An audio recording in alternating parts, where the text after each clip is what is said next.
Espírito Santo, vinde por meio da poderosa intercessão do Imaculado Coração de Maria, vossa amadíssima esposa.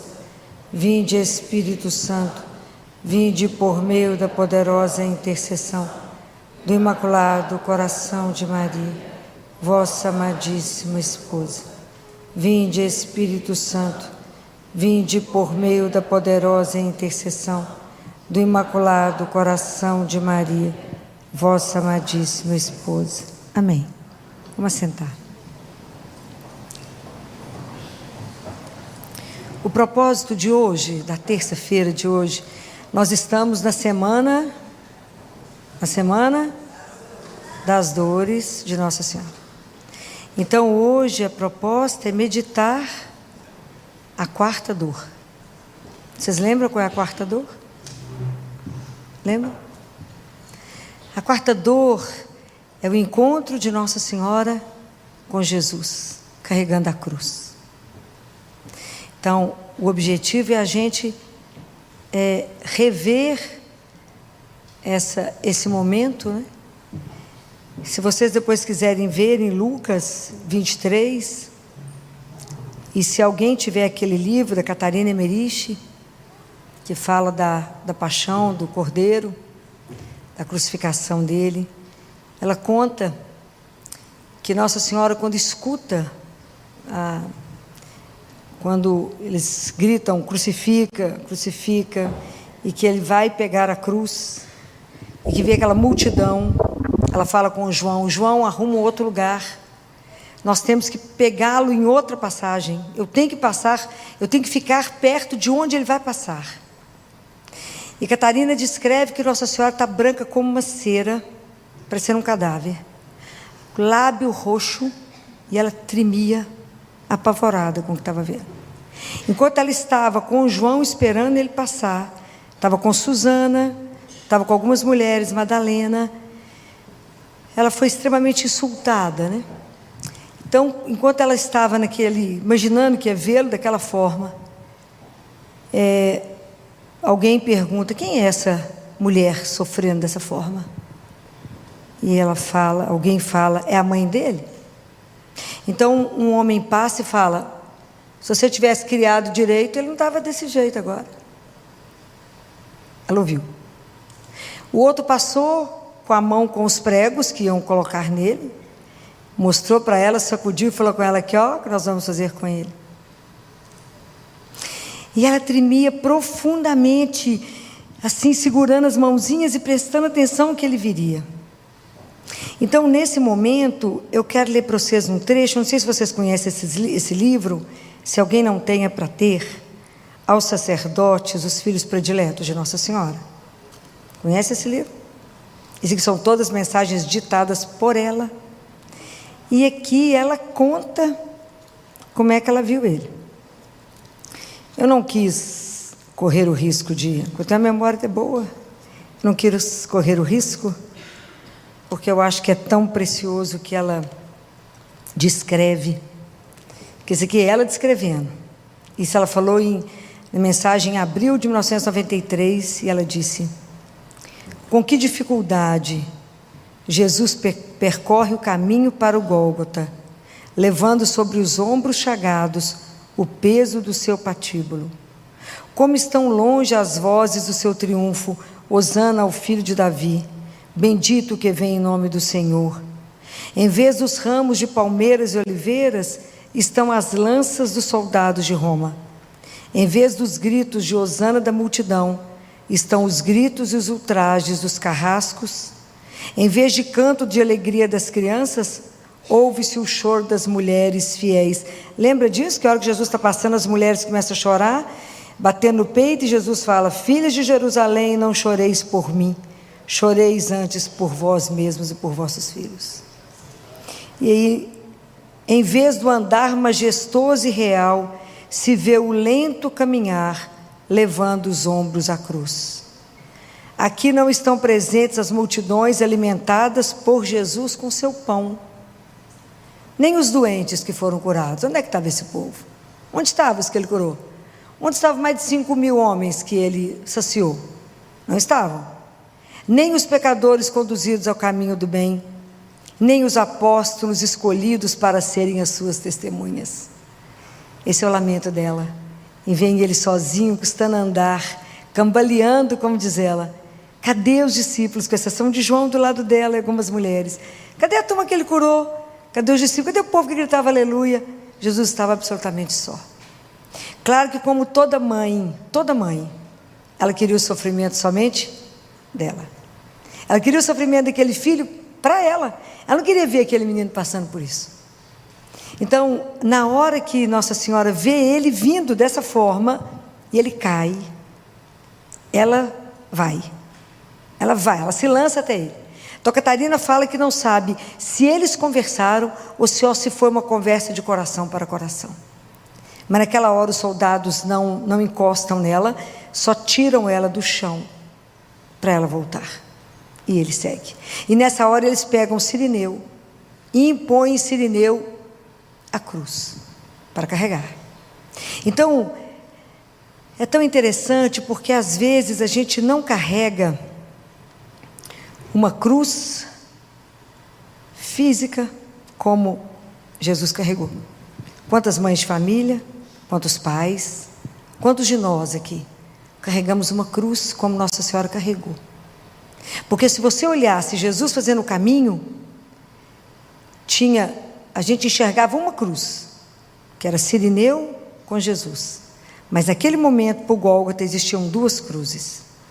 A física, que Jesus com Cirineu carregavam, e a cruz espiritual, que Nossa Senhora carregava dentro do coração dela. Não quer dizer que a dela era mais leve do que a dele. O fato de você carregar uma cruz que ninguém vê, não quer dizer que ela seja leve. Então, quantos de nós hoje carregamos cruzes que ninguém vê, que ninguém tem noção que você carrega, e nem por isso ela é mais ou menos importante por isso. Então, por que a gente discute hoje, né? Conversa hoje, e é tão importante rever as dores dela e rever a paixão de Jesus? Nossa Senhora fala isso, ela fala, olha que coisa belíssima que ela diz: revivei comigo estes momentos. Por quê? Porque eles estão acima do tempo. Isso é atemporal. Ela diz, isso faz parte, isso é lindo, de um divino e eterno desígnio de amor. Então, a gente rever todo o caminho dele, isso faz parte de um eterno desígnio de amor por cada um de nós. Por que ele passou por tudo isso? Por amor. Mas por que hoje a gente discute a cruz? O que é a cruz hoje? É algo que ninguém quer conversar, não é? Se tem alguma coisa que a gente quer pular, chama-se sofrimento. Né? Hoje a gente quer viver uma ilusão de que existe uma vida que não tem sofrimento. Não tem. Não existe vida sem cruz. A diferença é como que nós seguramos essa cruz, não é? Então, eu trouxe para vocês um texto belo, que é um documento que se chama Nossa Esperança, do Sínodo Comum das Dioceses da República Federal da Alemanha. Olha a análise que eles fizeram, que para nós é algo para a gente poder pensar. Ele fala que a cruz, ela tem uma mensagem provocadora, e ele diz dessa forma: a cruz não permite que a gente possa esquecer a história anônima do mundo. Se eu olhar somente para a paixão de Jesus, eu não posso esquecer que existe uma cruz e um sofrimento anônimo no mundo. Essa cruz não me permite que eu deixe de ver as muitas cruzes no mundo ao olhar somente para a sua cruz. Que eu me silencie ao falar só da sua paixão, das muitas torturas, das incontadas aniquilações sem nome, do sofrimento sufocado sem voz. Quando eu penso que quantas pessoas estão sofrendo nesse mundo que não tem voz, que nós não sabemos da dor, não sabemos. Nesse momento eu lembro de todas as crianças que são abusadas sexualmente dentro da sua própria casa. Quantas? Abusadas. E que diante de um juiz falou: uai, mas não é assim que um pai faz com a filha? Mas não é assim não? Quantos sem voz? Quantos dos nossos irmãos pobres não têm acesso a um tratamento médico digno porque não são contados? O acesso demora tanto que quando chega, e às vezes ainda chega no lugar errado, ainda tudo é adiado, o tratamento, tudo é adiado, até conseguir fazer os exames, até conseguir fazer tudo, muito obrigado, já não deu mais tempo. Quantos sem voz? Me lembro de uma criança, na época da pandemia, que tudo atrasou, tudo demorou, porque só podia internar o pessoal da Covid, e quando nós conseguimos puxar essa criança com tumor cerebral, e ela dentro do CTI falou comigo assim: tia, acende a luz. Tanto tempo ela ficou esperando a cirurgia, que ela ficou cega. Então, quantos sem voz? Quantos que eu não tenho como calar diante disso? Então, a cruz de Jesus não me permite silenciar, estar conivente com o sofrimento de tantos e nós calados. A cruz, ela nos reclama isso. Quantos são perseguidos, né? Quanta perseguição de inúmeras pessoas que em nosso século e no ambiente do poder de sistema fascista ou comunista são torturados até a morte por causa de sua fé. Quantos vimos ser degolados? Quantos cristãos degolados? Agora, quantos? Muitos. É degolado por causa da fé, da raça ou da sua orientação política. E não podemos esquecer das crianças perseguidas desde os tempos de Herodes até Auschwitz e os tempos mais recentes. Então, quando a gente vai meditar a cruz tem que me evocar para uma realidade que está acontecendo, que eu não posso fechar os olhos. É a temporal crucificação de Jesus que foi pela nossa salvação, mas hoje Ele continua crucificado. Hoje isso tem que me chamar para uma outra realidade, porque quando eu vejo a cruz, eu tenho que entender que ela tem duas dimensões, que eu na cruz, né, tenho o sentido vertical e o sentido horizontal, que é a minha vida, que é frágil, que é vulnerável, que é uma vida com pecado, que é uma vida quebrada. Quantas vezes a nossa alma quebrada, quantas fissuras a nossa alma, por isso repetimos tantos pecados. Tem que se abrir para uma transcendência, tem que abrir para um amor de Deus, para que Ele possa nos curar. Quanto nós precisamos de ser transformados na nossa vida. Eu não posso fechar em mim mesmo, eu preciso me abrir para o único que pode me transformar. Quanto que cada vez Deus vai não me dando aquilo que eu quero, Ele me transforma, me coloca no trilho, me põe no caminho do seguimento dEle. O quanto é difícil a gente ser transformado, porque quanto é difícil se abrir. E ao mesmo tempo, quando eu entendo essa dimensão horizontal, eu entendo que a minha vida toca a sua e a sua toca a minha. Então que eu tenho uma repercussão na sua vida, assim como você tem na minha. Então como é que eu estou como é que eu estou entrando na sua vida? Estou levando o que para você? Eu estou construindo ou destruindo? Eu estou levando amor ou estou levando ódio? O que eu estou fazendo na sua vida? Dentro dessa dimensão que somos filhos de um mesmo Deus. Somos irmãos, filhos do mesmo Pai. Não tem jeito eu estar só aqui. Não posso esquecer a minha dimensão humana, porque eu não sou anjo para ir direto para o céu. Eu tenho um lado humano fincado na terra. Eu sou humus. Eu tenho que ter essa consciência. E ao mesmo tempo a consciência que a minha vida compromete umas das outras. Qual é a nossa consciência? Isso não podemos fechar os olhos. Eu tenho que me comprometer com o seu sofrimento calado. Eu não posso fechar os olhos diante da dor de alguém. Eu tenho que me comprometer com o outro. Não se comprometer é omissão grave. Como que eu posso ver alguém sofrendo e não fazer nada por isso? Como eu posso ver alguém passando fome e não saciar? Eu falei da outra vez, a pior fome do ser humano, Jesus disse, não é a fome material, que essa vai passar, eu te dou alguma coisa e você come, mas é a fome de Deus. Então, às vezes eu estou vendo alguém sofrendo, sou incapaz de dizer uma palavra de esperança e falar: existe um Pai, você não está desamparado nesse mundo, existe alguém que cuida de você, que te criou por amor. Às vezes a gente não tem coragem de dizer ao outro. Quando eu vejo a cruz, ela me tira a ilusão da vida sem sofrimento. E a gente às vezes acha que rezar nos blinda. Não, não blinda. A questão é como que eu passo pela dor e pelo sofrimento. Com a certeza de que eu não passo sozinha. Olhar a cruz também abre os meus olhos para uma outra consciência, de que eu sou finito e que eu vou morrer. E isso é extraordinário.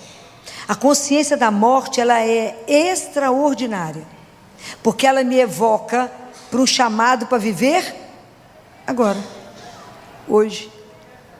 Viver a minha vida com todo o compromisso, que tudo que eu estou vivendo, um ato após o outro, vai me comprometer eternamente. Não tem nada que você faça que não tenha uma repercussão. É muito sério.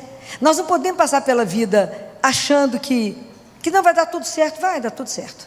Mas eu tenho que ter consciência que eu sou finita e que eu encerro aqui. Então isso trabalha em mim o meu apego. Um apego desordenado a tudo que eu tenho.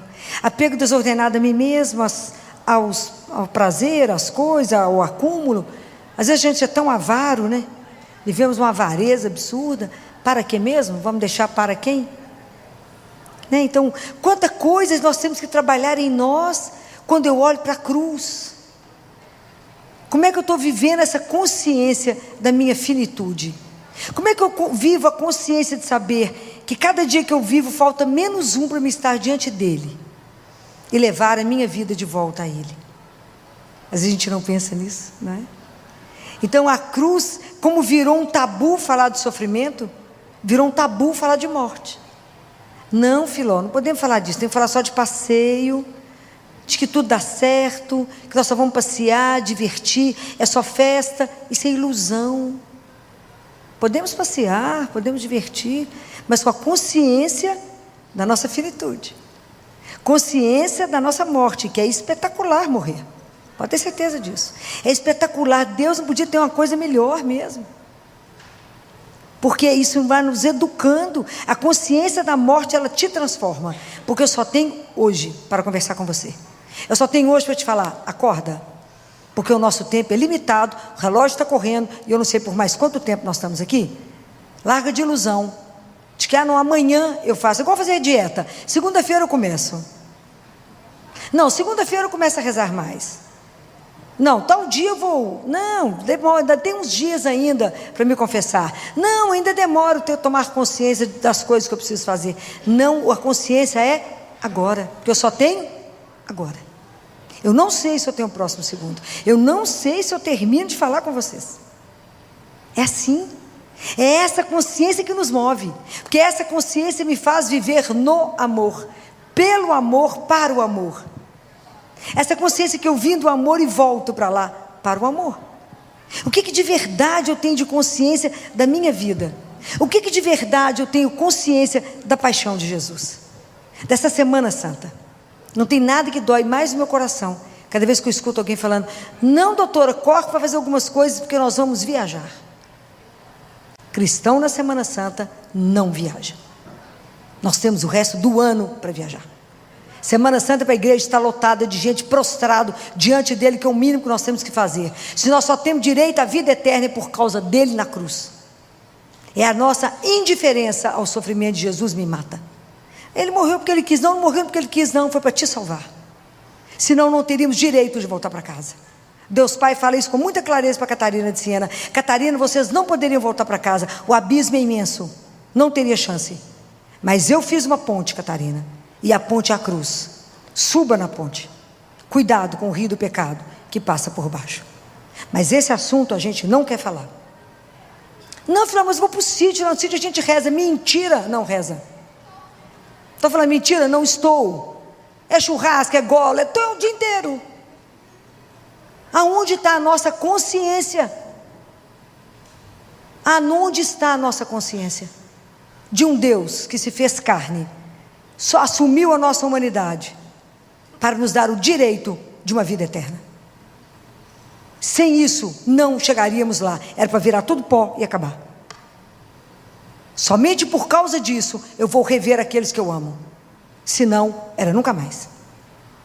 É seríssimo, E nós combinamos, ainda tem um feriado dia 21, segunda-feira. Não, que feriado maravilhoso. É sério.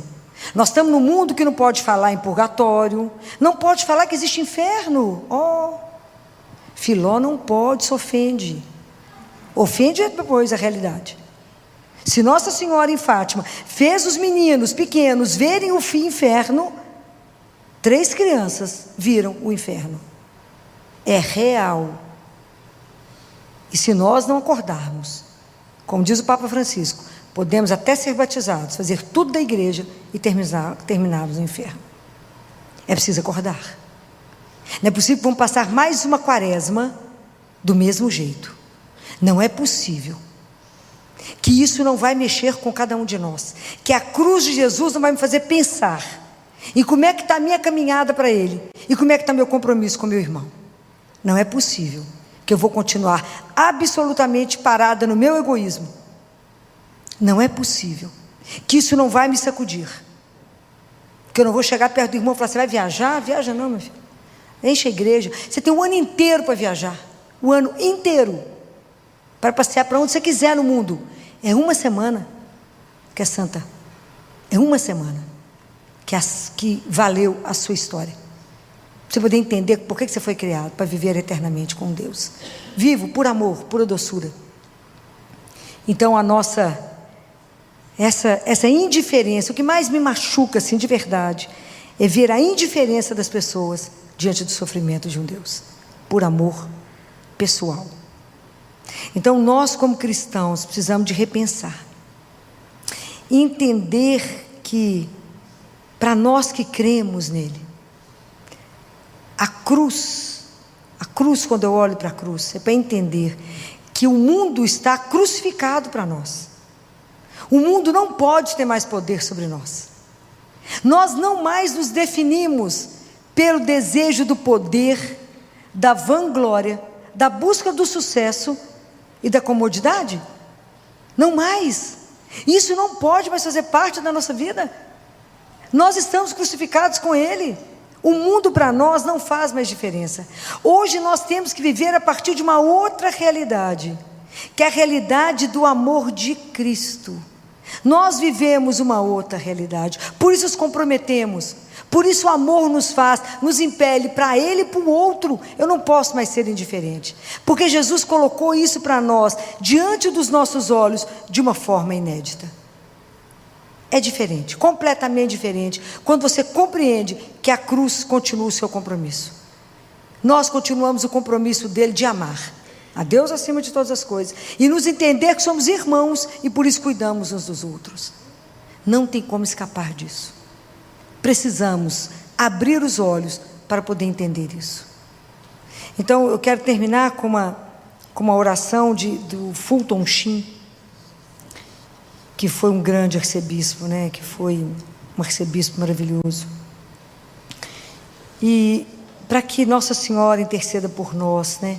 Nós estamos celebrando, revendo as dores dela, que ela possa nos ajudar, né, nessa semana, que ela possa interceder junto a Jesus por nós, para que a gente possa começar a ter uma outra dimensão cristã. Nós precisamos de abrir os nossos olhos. Eu sempre lembro de uma criança no CTI, quando eu passei, e ele estava encolhidinho, uma criança de uns 10 anos, aqueles meninos espertos, que vendia, na época, CD no sinal, e ele teve um tumor no coração. O tumor era benigno, mas ele se comportava da pior maneira possível. E eu passei perto dele, estava encolhido, e a família já não conseguia mais ir, ele filho único, e ele já estava em paliativo, ele não respondia. Quantas vezes, foi operado pelo menos umas 3 vezes, quanto mais tirava o tumor, mais ele crescia. E aí eu passei por ele e falei: meu bem, você está com frio? Ele falou: não. Você está com dor? Não. Você precisa de alguma coisa? Você quer alguma coisa? Te falou: pode fazer alguma coisa? E ele falou assim, ele fez uma pergunta que foi uma das mais difíceis que eu já escutei. Ele falou comigo assim: tia Filó, eu vou morrer. Falei: vai, assim como eu. Não sei quem morre primeiro, se eu enquanto falo com você ou se você enquanto conversa comigo. E ele falou: porque eu estou com medo. Você fica aqui? A gente tinha serviço no CTI, né? Puxei uma cadeira e sentei. Ele falou: você me dá a mão? Claro. Aí ele me fez uma segunda pergunta bem difícil. Tia Filó, como é que é o céu? Eu falei: eu tenho que ser mais inteligente que um menino de 10 anos, né? Falei com ele: o que te contaram sobre o céu? O que te falaram do papai do céu? E aí ele começou a relatar o que ele sabia. E enquanto ele relatava de mão dada comigo, ele começou a ir. O pessoal viu que os alarmes começaram, só pedi que desligasse, fiz assim com as pessoas, porque a gente não ia mais fazer massagem. E eu fiquei com ele, de mão dada com ele, e à medida que ele foi conversando comigo, ele foi indo, né? Ele foi descansando, e até ele conseguir soltar a minha mão, e claro, pegou a mão muito maior, né? Mas que a gente tenha que ter alguém do nosso lado nessa hora, para dizer: obrigado, pode ir, descanse, que um dia estaremos juntos. A fé é que vai nos fazer isso. Nossa Senhora esteve aos pés de Jesus, deu conta, eu não sei como ela deu conta. E ela ficou lá, do lado dele, vendo a dor, vendo o sofrimento. Por isso que nós temos que pedir a intercessão dela, essa mulher magnífica, magnífica, que deu conta de viver isso, que eu não sei se eu daria conta de ver o que ela viu. Então, que hoje ela possa ter a misericórdia de olhar para cada um aqui e ver as graças espirituais que nós precisamos para que a gente consiga viver uma Páscoa de verdade, para que o homem velho morra e que nasça de verdade um novo homem, uma nova mulher, segundo os olhos de Deus, segundo o desejo do coração de Deus. Senhora nossa, com esta nova dor por que passaste, ensina aos teus pobres filhos como devemos aprender a carregar as nossas cruzes. Lembra-nos de que todos podemos amar ou não amar ao teu divino Filho, mas não somos livres para aceitar a sua cruz ou para lhe fugirmos. Não nos é dada a liberdade da escolha entre carregarmos ao longo da nossa vida a nossa cruz ou passarmos a vida sem cruz nenhuma, pois que, seja qual for a sua espécie, teremos todos sempre de levar aos ombros uma cruz. Só nos é dado escolhermos entre aceitarmos as nossas cruzes como tu, Senhora, aceitastes a tua, ou serem-nos impostas à força, como foi a de Jesus ao Cirineu. Entre abraçarmos-las com amor, ou sermos obrigados a carregá-las sem remédio. Senhora, ensina-nos que a cruz mais dolorosa é a da recusa em a aceitarmos e que, se a abraçarmos com amor, como tu fizestes, deixará de ser uma cruz para ser um degrau seguro para o céu. Louvado seja nosso Senhor Jesus Cristo. Para sempre seja louvado.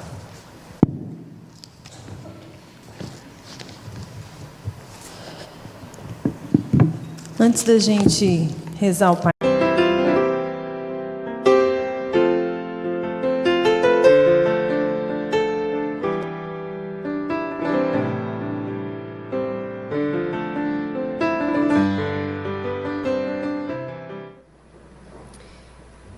nós vamos comentar sobre o Evangelho de João, capítulo 8. Sempre que alguém for ler para vocês o Evangelho, feche os olhos. Porque isso aqui não é uma parábola, isso aqui aconteceu, isso foi um acontecimento, né? Porque uma coisa é quando Jesus contava uma parábola. Isso aqui aconteceu um fato para que ele pudesse fazer alguma coisa. Então, feche seus olhos e veja a cena, né? João capítulo 8, né? Os fariseus e os escribas trazem então uma mulher surpreendida em adultério e, colocando-a no meio, dizem-lhe: Mestre, esta mulher foi surpreendida em flagrante delito de adultério. Na lei, Moisés nos ordena apedrejar tais mulheres. Tu, pois, que dizes? Eles assim diziam para pô-lo à prova, a fim de terem matéria para acusá-lo. Mas Jesus, inclinando-se, escrevia no chão com o dedo.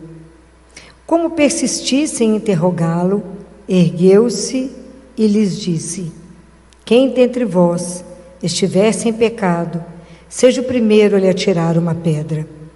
Inclinando-se de novo, escrevia no chão.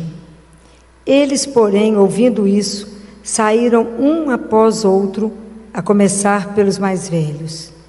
Ele ficou sozinho e a mulher permanecia lá, no meio. Então, erguendo-se, Jesus lhe disse: mulher, onde estão eles? Ninguém te condenou? Disse ela: ninguém, Senhor. Disse então Jesus: nem eu te condeno. Vai, e de agora em diante não peques mais. Nesse fato aqui que aconteceu, que João descreve, nós temos 3 coisas para poder ver. Jesus e os fariseus e os escribas é uma cena. Jesus com a mulher é outra cena. E Jesus e nós é a outra cena. Né? São três coisas situadas aqui no mesmo contexto para que a gente possa pensar. Então vocês imaginem a cena. A mulher é surpreendida em adultério, mas a primeira coisa que a gente observa que eles levam a mulher e falam com Jesus assim: esta mulher, ela não tem nem nome, mas o adultério ela não está fazendo sozinha não, cadê o homem?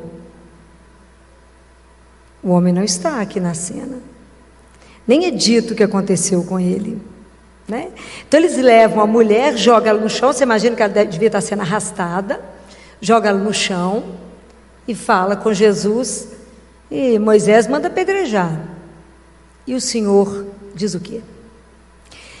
Jesus naquele momento ele está ali agachado, escrevendo, né?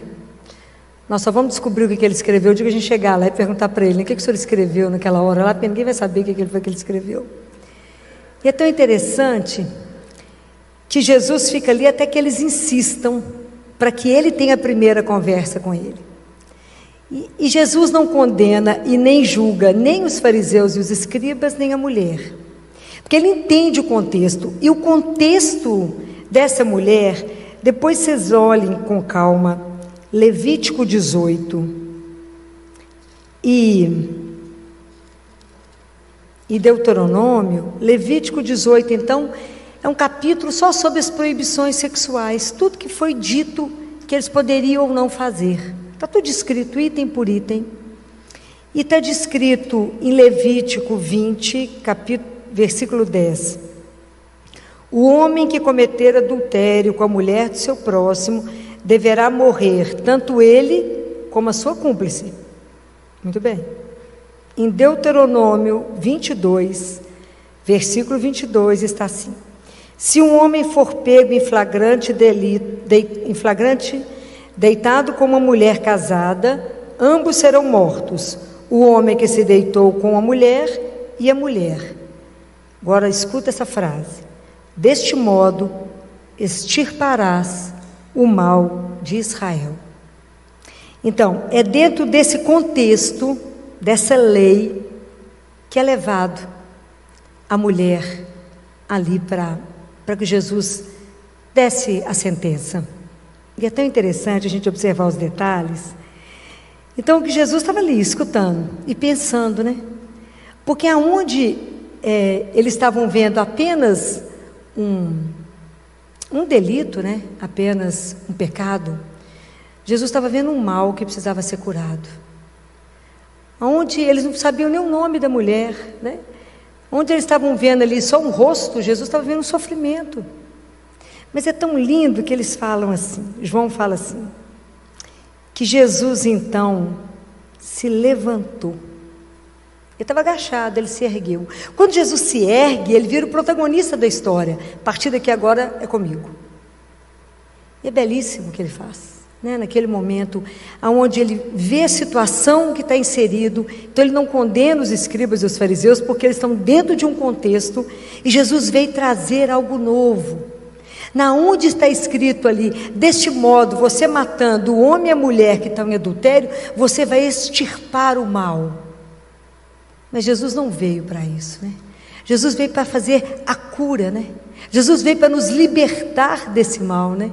Jesus veio para libertar e dar para o homem uma nova consciência daquilo que ele é. Veio ensiná-lo de viver a partir do amor, né? Ele veio trazer uma outra consciência. Ele não veio simplesmente extirpar, ele não veio acabar. Ele veio curar, né? Ele veio libertar o homem de tudo isso, né? Então, quando ele olha para aqueles fariseus, para aqueles saduceus, né? Os escribas, né? E agora ele também pergunta para cada um de nós, né? Porque o julgamento é uma coisa que está na raiz da personalidade humana, né? A gente mal sabe do acontecimento, a gente já julga sem avaliar, né? Então, quando Jesus pergunta: quem dentre vós estiver sem pecado, seja o primeiro a lhe atirar uma pedra. Quem dentre vós, aquele de vós que nunca olhou para uma mulher com cobiça, atire a primeira pedra. Aquele de vós que nunca foi infeliz, sedento de ternura, atire-lhe a primeira pedra. Aquele de vós que nunca se deixou seduzir por nenhuma imagem, aquele de vós que nunca se enganou a si mesmo e que nunca enganou os outros, atire-lhe a primeira pedra.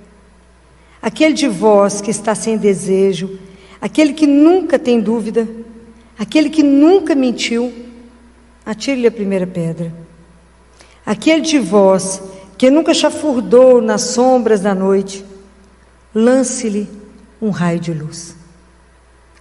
Na verdade, quando Jesus coloca isso, porque qual que era a única pessoa ali que poderia atirar a pedra nela?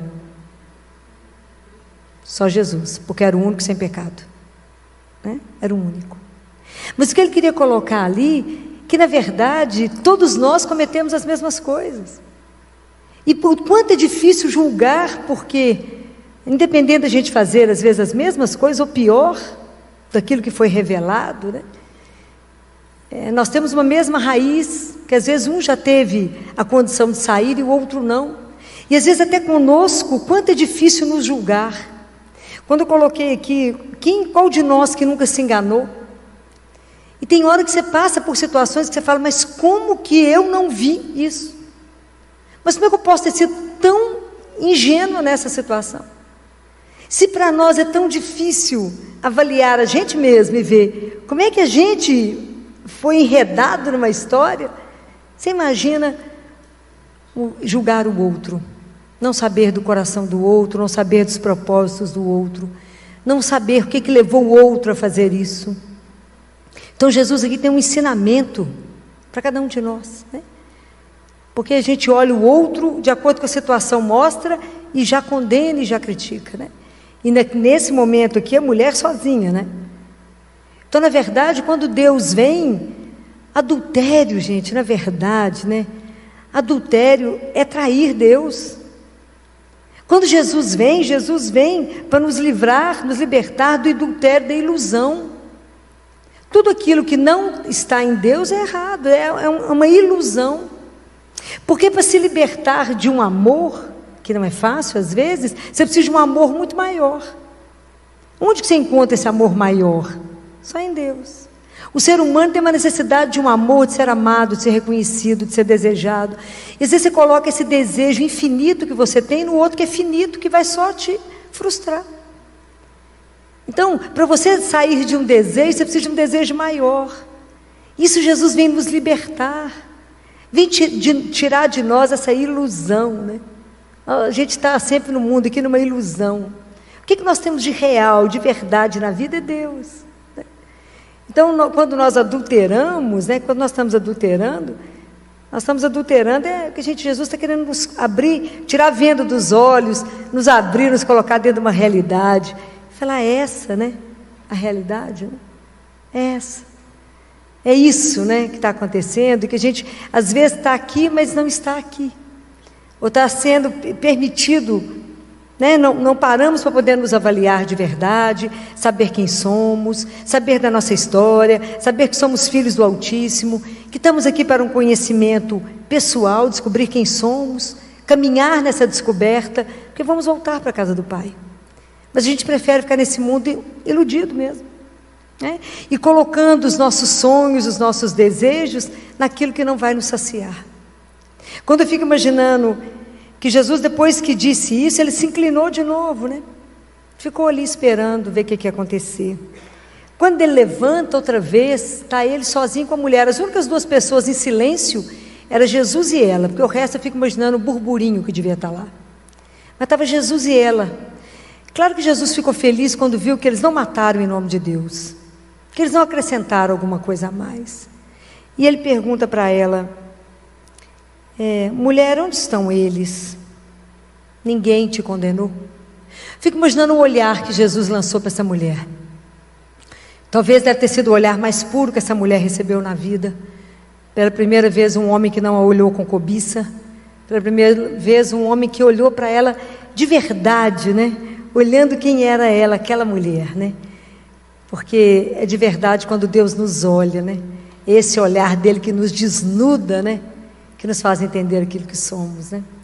Fico imaginando na hora que ela foi olhada por ele de verdade, que ela se sentiu amada por ele, como ela nunca foi amada por nenhum dos homens que ela andou, nem se ela era casada pelo marido que ela estava, se ela não estava buscando em outra ternura. Porque é tão interessante essa mulher, que mesmo correndo o risco do adultério, ela era uma mulher corajosa, porque ela correu o risco, ela foi atrás daquilo que ela buscava, que era o amor, né? Só que ela buscou o amor onde ele não estava. E assim na nossa vida, a gente às vezes busca a felicidade onde ela não está. A gente busca o amor onde ele não está. A gente busca a nossa realização onde ela não está. Então a gente se frustra. Então é nisso que é o adultério da ilusão, né? Que a gente busca as coisas onde elas não estão, né? Na verdade, a fonte de todas as coisas está em Deus. Mas a gente ainda vai descobrir isso na nossa caminhada, né? Uma hora nós vamos conseguir entender essa dimensão do que é, como é que o mundo nos ilude, como é que a gente é enredado e a gente não chega na verdade, naquilo que de verdade nos satisfaz, que na verdade enche o nosso coração, né? Fora de Deus, nosso coração foi feito para Ele, né? É difícil, né? Então vocês imaginam o que foi essa mulher, né? Vocês imaginam, ela veio para ser julgada pelos homens e foi julgada por Deus. Ela veio para poder passar por uma justiça e encontrou misericórdia. Pode imaginar isso? Ela encontrou a misericórdia, né? Encarnada, né? Em pessoa, né? Ela encontra com Ele. E é tão linda essa frase aqui, quando ele pergunta para ela: ninguém te condenou? Ela fala: ninguém, Senhor. Então Jesus diz: nem eu te condeno. Nem eu te condeno. Quantas vezes a gente vai para uma confissão, e é tão maravilhoso na hora que você está confessando, que você termina a confissão e que você escuta isso, né? Nem eu te condeno. Vai em paz. A gente poder entender a dimensão dessa frase, a profundidade disso, né? Aquele que poderia naquele momento dar a sentença para aquela mulher, fala com ela: nem eu te condeno. Eu te entendo, eu te aceito, eu entendo o que aconteceu, eu entendo a ilusão que você foi levada, mas o amor verdadeiro não está onde você buscou, não está em nenhum dos braços desses homens que te enganaram, te seduziram, mas está em um só, que é o Senhor de todas as coisas. Na verdade, essa mulher tem que fazer uma caminhada, né? E aí Jesus diz a ela: vai, né? Vai em direção ao seu desejo, ao que você busca, mas de agora em diante não peques mais. Tenha confiança no Deus da misericórdia. Tenha confiança naquele que todos os dias pode te dar a força de amar. Tenha misericórdia naquele que tenha confiança naquele que é a fonte de vida que foi aberta dentro de você. Descubra que a fonte de amor está em você, não está fora de você. Não busque as coisas fora, estão dentro, né? Cada vez que a gente buscar as coisas fora de nós não vamos achar. Busca isso dentro, né? E ele fala: e aí não peques mais, né? Então eu fico pensando, Jesus, ele não quer a morte do pecador, né? Ele não quer o pecado, mas ele não quer a morte do pecador, é o que está escrito lá em Ezequiel, né? 33:11, assim como o Pai não quer, mas quer que a gente saia dessa ilusão, né? E que nos coloque de verdade de pé e nos dê a consciência daquilo que somos. Nós não temos dimensão para aquilo que fomos criados. Santo Agostinho fala isso, né? A grandeza daquilo que fomos criados a gente não sabe. Por isso que Deus coloca dentro de nós um desejo. O desejo de oração, que é o desejo de encontrar com Ele. À medida que a gente vai rezando, a gente vai desejando, vai rezando, vai desejando. Quanto mais a gente reza, mais o nosso coração se alarga e mais Deus pode fazer em nós, né? Então, diante dessa cena, é preciso a gente pensar nela, na nossa atitude de julgar, né? Por que você olha o cisco que está no olho do seu irmão, não vê a trave que está no seu, né? A facilidade que temos de julgar. E aquilo que está escrito, quando a gente julga, a gente está dando o direito, não o outro de me julgar, mas Deus de me julgar. Estou dando para Ele a medida. Então, aprender a não julgar, né? Como que isso faz parte da personalidade humana, né? A situação, a gente nem acabou de receber a notícia, a gente já traçou tudo da vida do outro, né? A gente não escuta, a gente não olha os dois lados de uma história, né?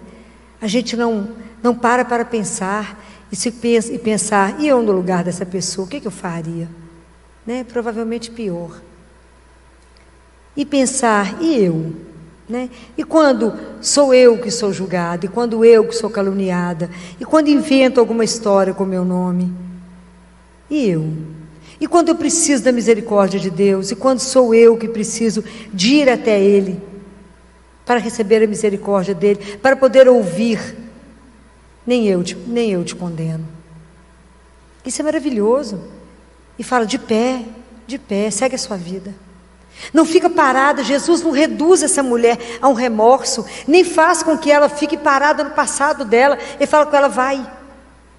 Não fica remoendo aquilo que já aconteceu, porque às vezes a gente fica impedido de andar parado numa coisa que nos aconteceu.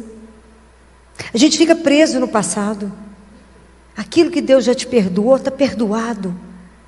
Vai em paz e não peques mais. Peça a Deus a graça de não pecar. Peça a Deus que de verdade você tenha pavor do pecado, porque nós vamos ofendê-lo. Peça a Ele a graça. Peça a Ele a graça de ir confessar. Se liberte de quanta coisa que na sua vida te impede de viver a dignidade que você foi criada. Você foi criada para ser filha do Altíssimo. O que nos impede? Né? Quanta coisa que nós estamos amarrados, né? Eu me lembro muito de uma pessoa que, quando eu fiz mestrado, entre assim, a Santa Casa e a Federal, a escola, eu nunca vi 1 metro quadrado onde tem mais doente mental. Aquele lugar ali é uma coisa impressionante. Então, no meu período de 1 ano e meio correndo entre a Santa Casa e a Federal, eu conheci um senhor que, enquanto eu ia lá assistir a aula e voltava, ele estava no mesmo quadrado, porque ele enrolava as pernas dele com um papelão e amarrava, então ele não conseguia andar, ele ficava só assim com a perna, ele não saía do lugar.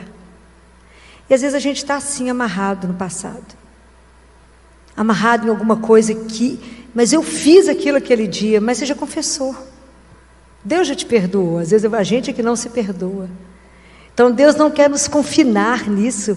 Deus quer que a gente caminhe de peito aberto, na certeza que não estamos sozinhos, que estamos com Ele, né? Que a nossa vida é isso mesmo, Deus perdoa todo dia.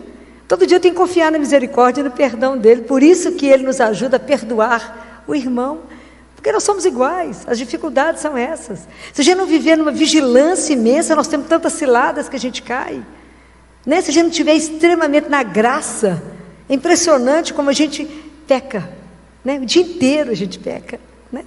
Então, por isso que a gente precisa ter misericórdia com o outro, né? Porque Deus tem conosco. Então, a passagem dessa mulher, somos nós, né? Somos nós, traindo a Deus pela ilusão, né? Pela ilusão. Quantas vezes, né? Nós trocamos Deus por menos que 20 moedas, né? Quantas vezes a gente já trocou, falou, isso é que eu quero na vida? Deus fica para depois, né? A gente carrega Deus muitas vezes como um apêndice, né? Como alguma coisa, brinca às vezes como uma tralha, né? Que faz parte da vida. E como que Deus está longe de ser de verdade o nosso centro, né? O nosso primeiro amor, né? Nós voltamos aqui nesse retiro para viver o primeiro amor, né? Para voltar a esse amor, né? A entender que Ele é que é tudo para nós, né? Que Ele que é o centro de todas as coisas. Tudo fora dele vai nos enganar. Então, por isso que tudo que acontece a gente apresenta ao Senhor e fala: isso é verdadeiro ou é mais uma enganação? Né? O dia que a gente aprender a colocar todas as coisas da verdade diante dele, né? Aprender a não ter medo de ser desnudado pelo olhar, como essa mulher foi olhada, deixar Deus nos desnudar, né? Ficar nu diante dele e mostrar a nossa verdade, a nossa miséria, né? Talvez quando Jesus estivesse lá mexendo naquela areia, ele deve ter pensado assim: essa turma é um pó, né? Como é que esse povo quer ser pó, é pozinho e tem esses pensamentos, gente, que acha que é dono de tudo, que pode julgar, que pode traçar tantas regras uns para os outros, né? Que pode condenar. Aonde os discípulos, onde os escribas estavam lendo lá que tinha que extirpar e matar, Jesus falava: é a oportunidade que eu tenho de resgatar e de curar, que essa é a missão dele. Então hoje nós vamos colocar o nosso coração diante de Deus, né? E pedir perdão a Ele por tantos adultérios, por tantas vezes que o trocamos por tantas ilusões, por tantas vezes que nos permitimos ser enganados, iludidos, tantas vezes que trocamos aquilo que é real por aquilo que não nos traz nada. Vamos pedir a Ele que também tenha misericórdia de nós, que também olhe por nós dentro da nossa miséria, dentro da nossa dificuldade em crer, da nossa dificuldade de assumir a nossa identidade, a nossa dignidade de filho de Deus, de entender que estamos nesse mundo, mas não pertencemos a este mundo.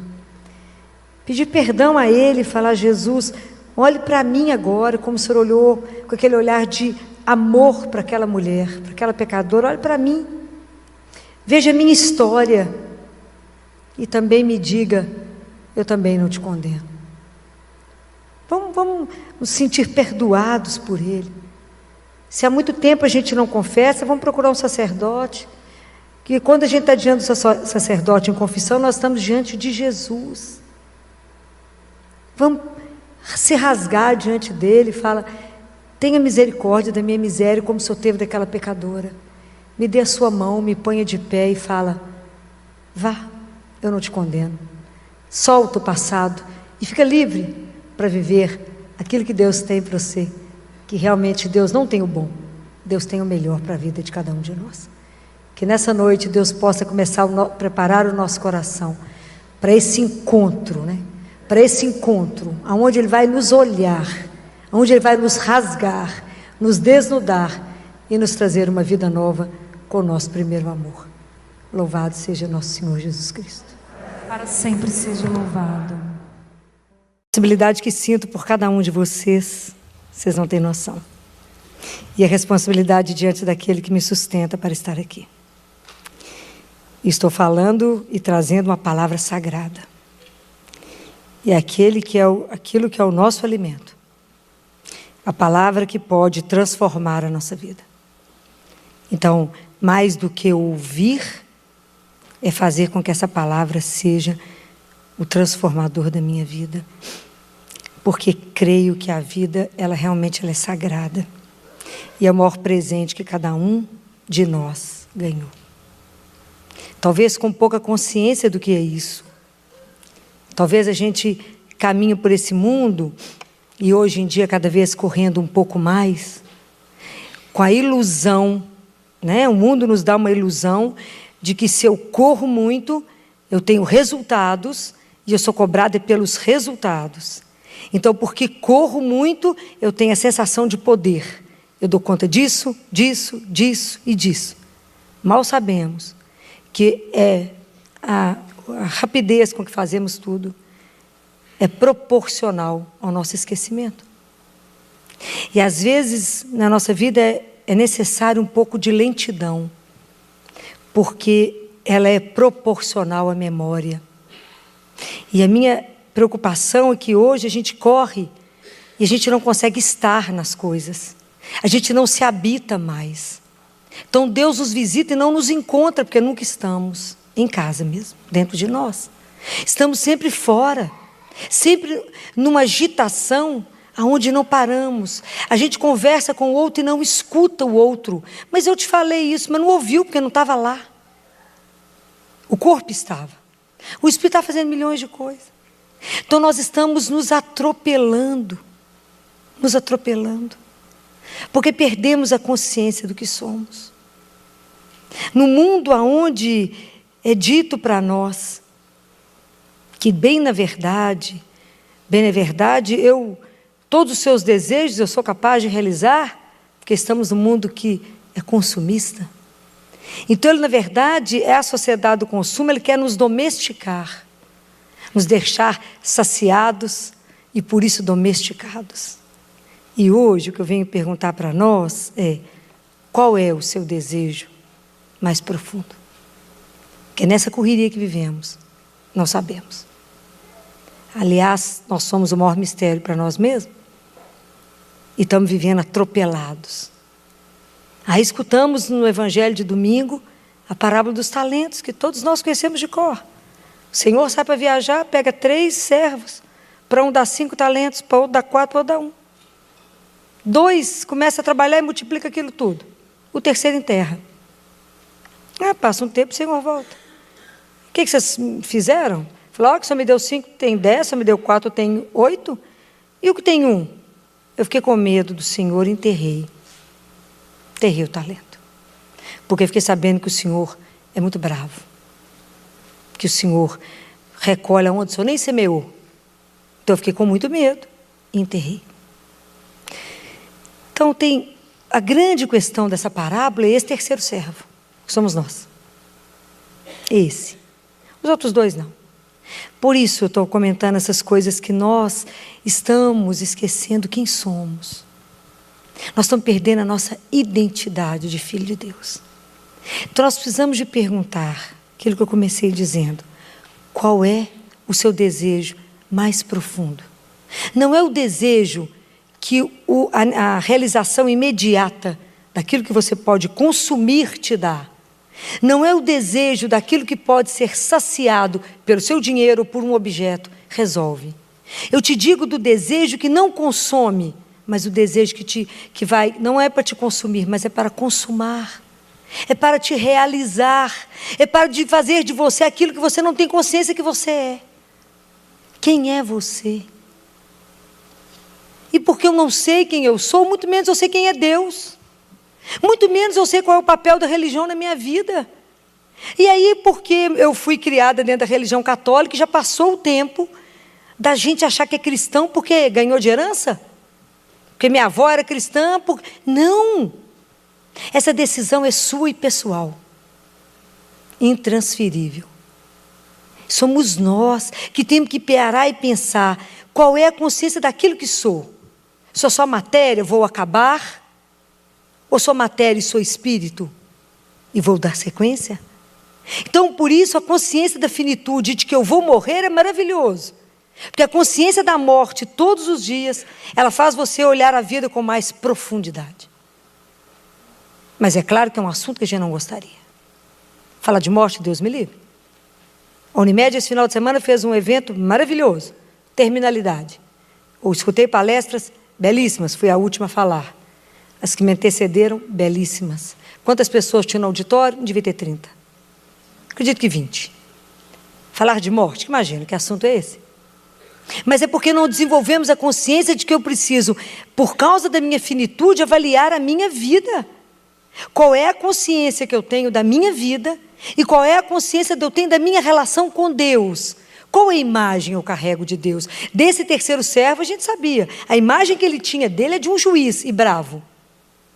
Daquele Deus mau. Daquele Deus que fica de olho em mim para poder me cobrar tudo que eu fiz. E por isso eu tenho medo dele, então eu sigo a religião muito mais por segurança do que por alegria, do que por paixão por Jesus. Porque faz um dinamismo em mim, seguir o convite de Jesus.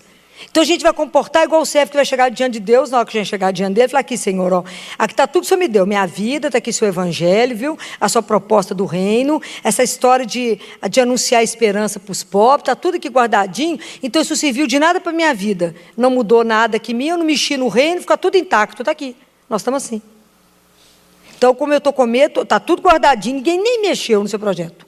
Seu projeto, do jeitinho que o Senhor deixou, ficou. Não tivemos coragem de arriscar.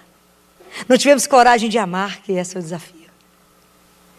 E aí eu fico pensando, se cremos de verdade, como é que nós estamos anunciando esse reino? Aonde? Aonde nós estamos diminuindo o sofrimento na humanidade? Aonde nós estamos levando coragem e entusiasmo para aquele que precisa? Aonde? Se a palavra de Deus ainda não foi capaz de me transformar, e se eu acho que a palavra começa a mexer muito comigo, e mexer na minha conversão, eu falo: melhor quieto, porque isso vai mexer com o meu comodismo, eu não quero sair do lugar, está tudo tão bom, está tudo tão adequado, para que eu vou mexer nisso? Compreendem como é que nós estamos vivendo uma religião mais ou menos? Porque, na verdade, a gente vai vivendo uma ilusão que não morre. Quem morre é o desavisado, quem morre é o pobre, quem morre é aquele que não olha para o lado. A gente vai vivendo uma ilusão da imortalidade. Uma ilusão de que verdade, quem é de verdade Deus para você? Qual é a consciência de que você é filho e que Ele é um pai amoroso, cuidadoso, que Ele é o seu horizonte, que Ele é a sua esperança? Que Ele é a coisa mais doce que você pode conviver na sua vida, é chamar meu pai. E nós estamos desperdiçando a oportunidade de usufruir da misericórdia, porque não pedimos, porque não acreditamos. Quarta-feira, no feriado, estava trabalhando. E tem um casal adolescente, não puderam nem fazer Enem, ó que dó. O neném está no CTI, nasceu grave, cardiopatia. Por causa da cardiopatia complexa demais, fez um quadro de enterocolite, que é uma infecção gravíssima no intestino. Pra vocês terem noção, ele perdeu quase o intestino inteiro já. E quarta-feira eu conversei, porque quando eu cheguei no CTI e olhei para ele, falei com os residentes: o que vocês estão percebendo desse bebê? Qual o olhar que vocês estão tendo? Porque a sensação que eu tenho é que a energia dele foi embora e que ele vai morrer.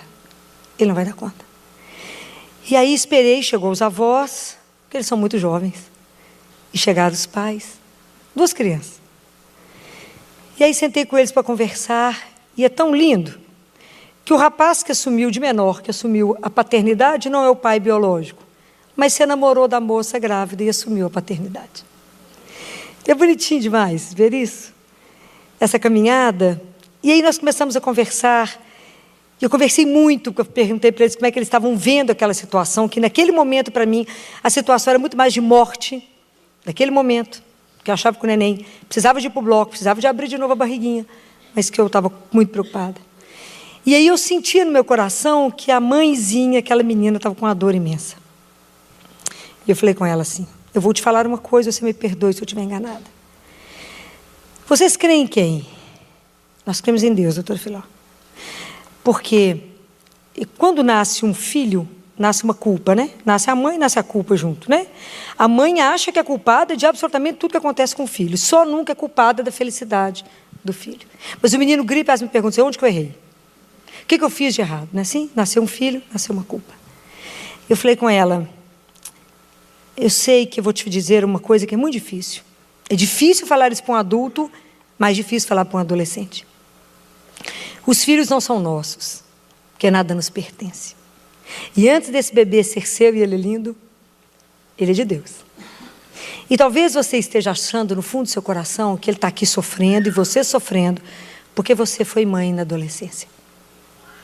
Então você acha que Deus está te cobrando um pecado e por isso está fazendo isso tudo no seu filho. E ela chorava compulsivamente e falava: eu acho. Falei: mas esse Deus, essa imagem que você carrega, não é o Deus de Jesus? O Deus de Jesus é Pai, amoroso, cuidadoso, que entende a nossa miséria, a nossa fragilidade, e nos põe no colo e nos perdoa. Falei: vocês estão dando conta dessa conversa porque vocês estão sendo sustentados. Então, depois que conversamos longamente, a conversa foi belíssima, belíssima. Eu falei com eles, os residentes acompanharam, os residentes choraram junto, a gente chora junto. Falei com eles: agora vocês vão entrar, e eu não vou entrar lá no leito, mas vocês vão entrar. E agora vocês vão fazer uma coisa que é das coisas mais difíceis da nossa vida, é fazer uma entrega. E tudo na nossa vida a gente entrega no único coração de Jesus. Porque é o único que pode mudar tudo que ninguém é capaz. Falei, ciência e fé caminham juntos. Para a ciência, meu cerco está fechando. Mas quem é o autor da vida é um só. É Jesus. Vai lá, falei com ela. Você não vai prestar atenção quem está no CTI. Você não vai prestar atenção no que sua sogra está ouvindo, no que ninguém está ouvindo. Você vai conversar com Jesus. Porque se dois reúnem, quem chega? Ele. Aproveita. Porque o nosso Deus é Deus da vida. E Ele luta aqui dentro conosco para a vida desses meninos. Você vai entregar. Fala, Jesus, o senhor sabe o que eu quero. Mas coloca no coração dele. Fala, a doutora Filó falou que está muito grave. Que talvez não dê conta pela ciência. Mas coloca no coração dele. Quem tem a última palavra? Jesus. Mas ninguém tem a última palavra. Só Ele tem. Falei, quem te devolve a vida? Quem te devolve esse menino? Só Ele. E assim eles fizeram. Quando eu cheguei quinta-feira de manhã, ele estava com cada olho desse tamanho aberto. Falei, uai, mas o que aconteceu dessa ressurreição desse menino aqui nesse CTI? Tanto que na sexta-feira ele voltou ao bloco, foi operado, tirou um tanto de intestino a mais, mas o que fica, eu creio, ele não é capaz de superar tudo isso. Então, sentamos, conversamos muito sobre isso, e a família está animada, porque realmente a reação da criança é surpreendente.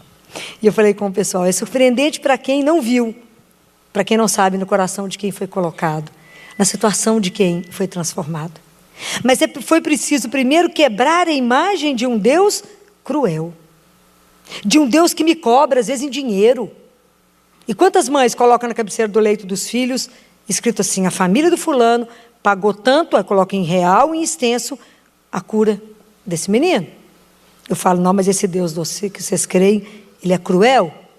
Não é o Deus Pai de Jesus que nos liberta, que tem prazer em nos dar tudo, porque Ele é Deus. Então, qual é a imagem primeiro que carregamos de Deus? Porque às vezes nós estamos vivendo a nossa vida enterrada, com medo de Deus. Nós não nos arriscamos a viver, não confiamos no Espírito que é criativo e que nos conduz. O Espírito que faz transformar uma situação de dor em amor, uma situação que é impossível em algo que é real. Eu vejo. Mas será que nós temos a ousadia do Espírito? A ousadia de fazer algo novo? A revelar no mundo que as coisas são possíveis, porque o amor de Deus age em mim, e eu posso fazer isso por você, por causa dele. Compreendem? Porque Deus hoje precisa dos seus olhos, seus braços, suas pernas. Mas será que nós revelamos isso no mundo? Será que a gente multiplica e está preocupado com as coisas do reino de Deus? Será que ir para o céu realmente é uma preocupação nossa? Porque nós temos que trabalhar para isso. Nós temos que anunciar esse reino, nós não vamos chegar lá sozinhos. Nós temos que cuidar uns dos outros. Nós temos que fazer com que as pessoas vivam uma religião alegre, porque Deus é vivo. E possa, por causa disso, abraçar essa causa. Esse terceiro servo não se identificou com o Senhor. E muitos de nós não se identificam com o projeto de Jesus. E por que Jesus não é amado, não é adorado? Por que nós não assumimos a causa dele? Porque a causa de Jesus tem reservas. Eu falo, Jesus, eu admito e amo, sou encantado com a sua causa. Até aqui. Daqui para frente, Jesus, ela me incomoda. Então eu pulo um pedaço. Isso é real. Quando eu aperto as pessoas na conversa, eu tenho oportunidade lá no CTI de conversar muito de perto, e falo com os meninos, agir na vida de vocês até um determinado ponto. Depois de um determinado ponto, vocês falam, aqui quem manda sou eu, ou vocês não perdem opinião.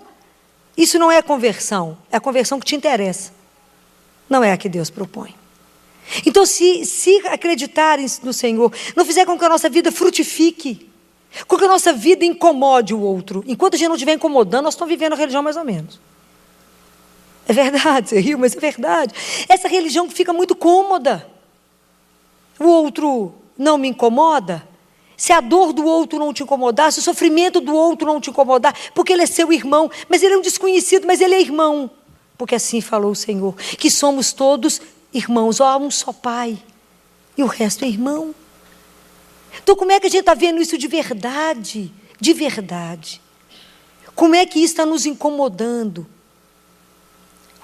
Mas Filó, eu não posso fazer nada, será que não? Tinha uma criança lá no CTI, essa semana foi? Beleza. Um adolescente de 11 anos de idade, família de 6 filhos. De 23 casada, tinha um casado, idade criminosa para estar casado, né, gente? Acho que antes de 30 é criminoso. Mas tudo bem. Uma de 23 casada, outra de 21 casado, o mais velho que estava em casa, de 11 anos, estava no CTI comigo com leucemia grave. E mais o resto em casa.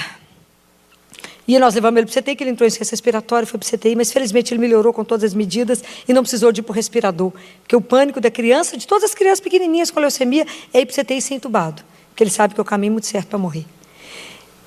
Aí ele falou comigo, me chamou, a hora que a mãe chegou, e falou assim: o aniversário da minha mãe é sábado e eu vou estar aqui. Nós vamos ter que dar um jeito nisso, né? Aí ele falou, aí falou com a psicóloga: é aniversário da minha mãe e eu queria uma festa. Dentro do CTI, mas nós vamos fazer isso. Como que nós podemos fazer isso? Chance de sair? Eu dei alta acho que no sábado. A chance de sair não tinha... Não, dei alta no domingo. Não tinha muita chance dele sair, porque a pressão dele ainda estava muito alta, estava usando os remédios que eu não podia arriscar na enfermaria. Falamos, aí fomos conversar. O que é possível fazer dentro do CTI? Porque o CTI já vira uma loucura, né? Aí o pessoal da nutrição falou: doutora, a gente pode fazer um bolo aqui dentro do hospital, na SND, dentro das normas, né, de tudo que ele pode, vai confeitar, claro que não pode ter vela com, né, podemos ligar um fogo, que põe fogo no hospital, né, com tanto oxigênio, mas não podemos fazer muita coisa. Então enfeita o box do menino inteiro com balão dourado, que é aniversário da mãe, põe o nome da mãe, põe parabéns, e assim foi feito. Vocês não têm dimensão do que foi para esse menino fazer a festa de aniversário para a mãe, estando internado dentro do CTI.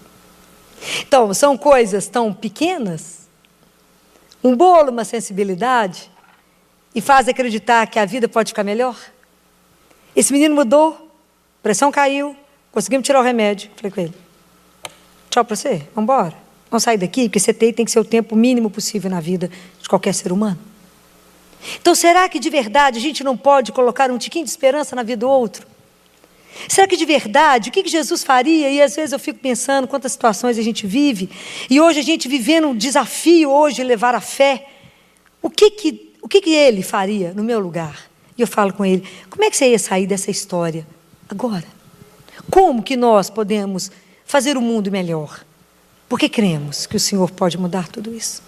Então, às vezes, a gente se acomoda e fala: não tem jeito. Fala: será que não tem mesmo? O desafio nosso hoje de levar um Deus vivo e de questionar as pessoas sobre como é que você conduz a sua vida. O que você imagina que você está fazendo com a sua vida? O que você está plantando com ela? Quais são os frutos dela? Esse dom maravilhoso que recebemos. Aí eu fico pensando que quando a gente começar a despertar a consciência do desejo profundo que temos em nós, daquilo que vai nos realizar e vai revelar de verdade quem somos, eu acho que aí nós vamos começar a ser dignos de sermos portadores da vida que temos em nós. Porque às vezes carregamos a vida e não somos dignos daquilo que carregamos. Porque levamos isso tão mais ou menos. Então prestem atenção. O nosso processo de conversão, ele é muito lento, claro. Mas tem uma marca, que é aprender a fazer tudo que tivermos que fazer na vida com amor. Porque tudo que você fizer na sua vida e que não tiver amor, foi seu tempo perdido. Filho, mas eu corri tanto, fiz tanta coisa, mas se você não fez cada coisa que você fez hoje com amor, você perdeu tempo em tudo que você fez. Se você fez para o Senhor. A nossa marca, eu vou morrer de insistir nisso, é amor. Então nós temos que olhar para o outro e olhar o Deus que habita ali. Ele é meu irmão, mesmo que ele não tenha descoberto ainda, despertado a consciência. Como é que eu posso despertar a consciência do meu irmão? Com as minhas atitudes, não com as minhas palavras. Porque a minha atitude fica. Esse menino vai esquecer esse aniversário da mãe que dia? Nunca.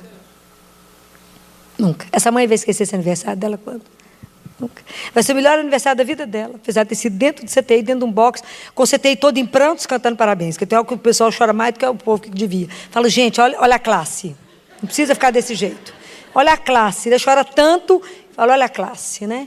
Mas é porque é possível um bolo, um parabéns, um abraço, e que a vida possa perpetuar. Então nós precisamos de ter audácia, criatividade para viver o amor. Hoje anunciar Jesus é um desafio. Porque nós temos que ter um compromisso com a nossa vida. E aí eu volto a insistir em alguma coisa. Como que eu posso ter o Espírito de Deus para ser criativa em mim. Como que eu posso manter essa ligação com o meu Pai se eu não paro para rezar? Como? Na doçura que Deus é, que Ele não vai pular na sua frente e falar, oi, eu aqui. Ele não vai fazer isso. Não vai. Porque Ele espera você silenciar. Ele espera você calar para Ele poder falar, oi, meu filho, por que você está tão angustiado?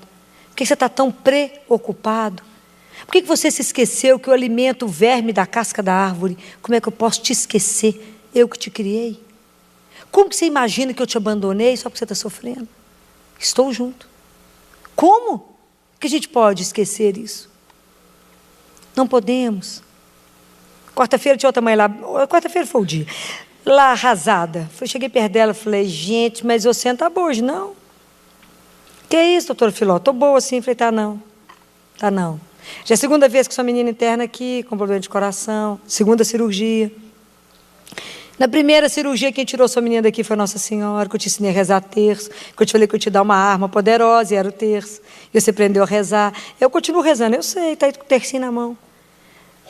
Mas sabe quando fica assim no seu ouvidinho, falando assim, bobagem, essa menina está demorando, tem um mês, está entubada de novo, cirurgia cardíaca foi grave, e ela está ruim, não é? E você fica pensando assim, vai dar certo nada, esse povo está me enrolando, estou cansada, a outra menina está na cidade do interior com seu marido, e é tantas coisas, você é cansado de ficar nessas pensões bem mais ou menos.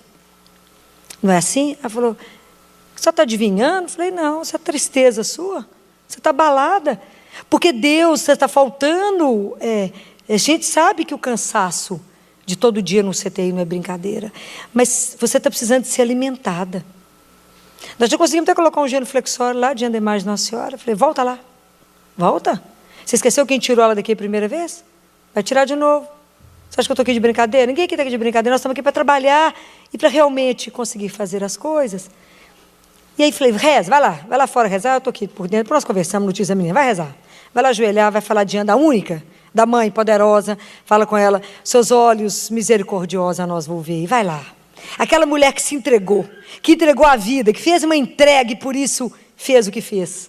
Que nós não entregamos nada, nós somos avaros de nós mesmos, né? Entregamos nada para Deus, por isso que a vida não multiplica.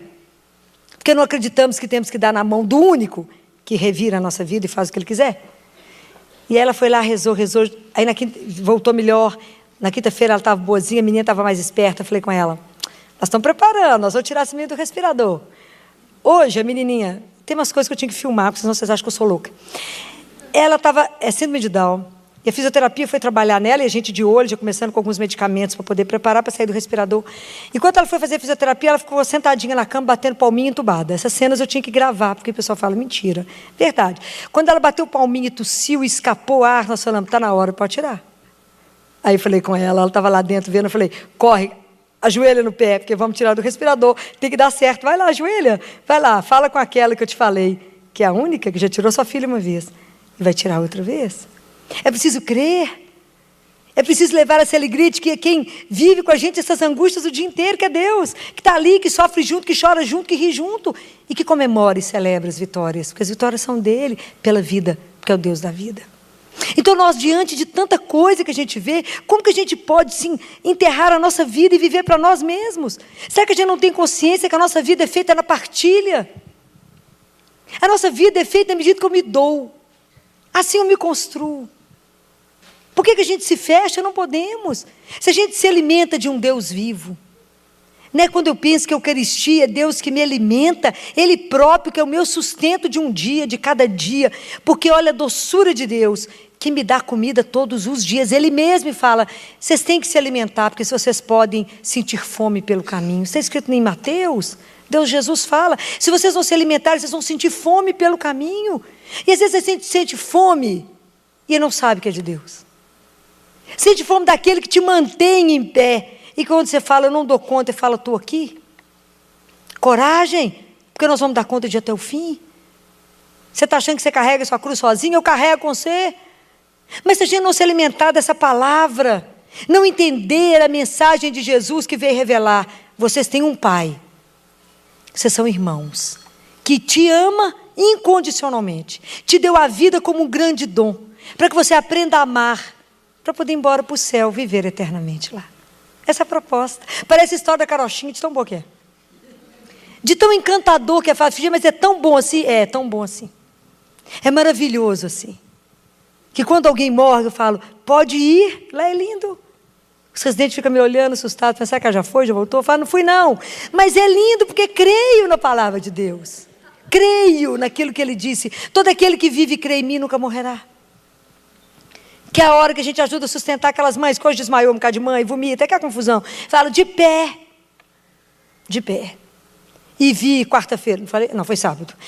O pessoal do Vale de Jequitinhonha, mas só de olhar a gente até chora de tanto sofrimento. E quando eu fui dar notícia de morte para a tia, que é claro que a mãe da criança é psiquiátrica, não conseguiu vir. A tia chorava tanto, e o pai, o avô, levantou, segurou na mão da tia, do braço, e falou, fica firme, minha filha, a vida é assim. Coragem. Isso é de impressionar aquele povo, que eu fiquei com vergonha. Doutor, como é que nós vamos fazer? Nós temos que voltar lá para a Rocinha, para enterrar lá, doutora. 6, 7 horas de viagem. A gente acha que a vida dura é a nossa. Se vocês vissem metade do que eu vejo, vocês iam sair de joelho, todo dia, sem reclamar nada.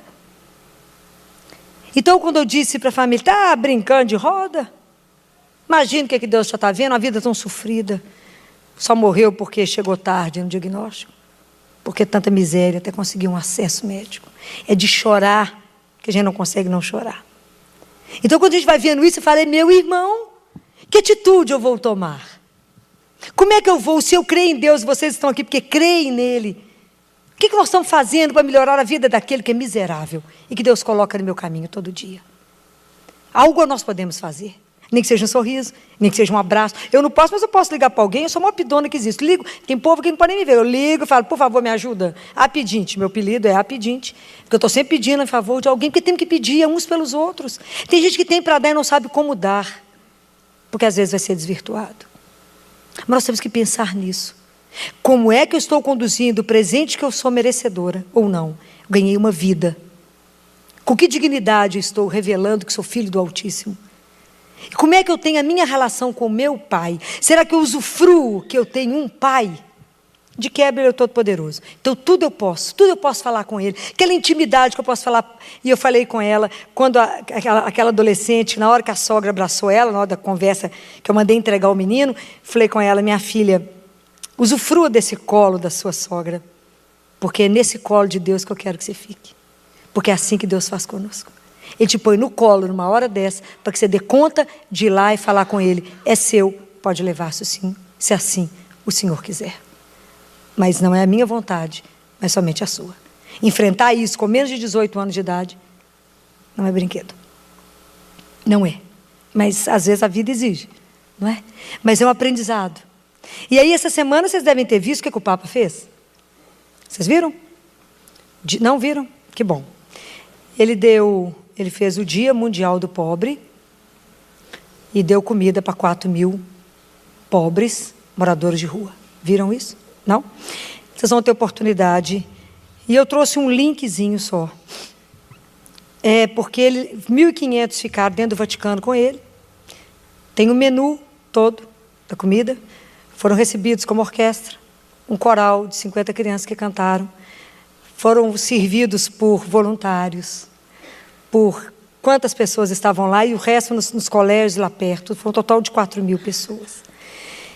E ele, na hora que recebe os pobres, eu trouxe um videozinho de 1 minuto, deve ser exatamente 1 minuto, para que a gente possa encerrar. Se põe aí para mim, por gentileza. Observem a fala dele.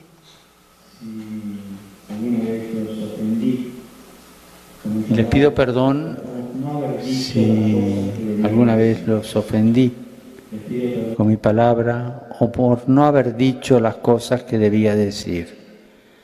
Les pido perdón todas las veces que los cristianos, delante de una persona pobre o de una situación pobre, miramos para otro lado. Perdón. El perdón de ustedes hacia hombres y mujeres de iglesia que no los quieren mirar o no los quisieron mirar, es agua bendita para nosotros, es limpieza para nosotros,